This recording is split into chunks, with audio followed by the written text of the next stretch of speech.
The German verb wollen is a modal verb that means to want or to wish.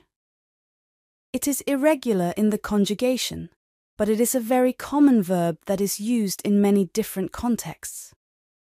Here are some examples of how the verb wollen can be used. Ich will ein Eis essen. I want to eat ice cream. Will nicht ins Kino gehen. He doesn't want to go to the movies. Wir wollen nach Hause gehen. We want to go home. The verb wollen can also be used in the subjunctive mood to express wishes or desires. For example, ich wollte, dass du mich liebst. I wish you loved me. Würde gerne ins Ausland gehen. He would like to go abroad.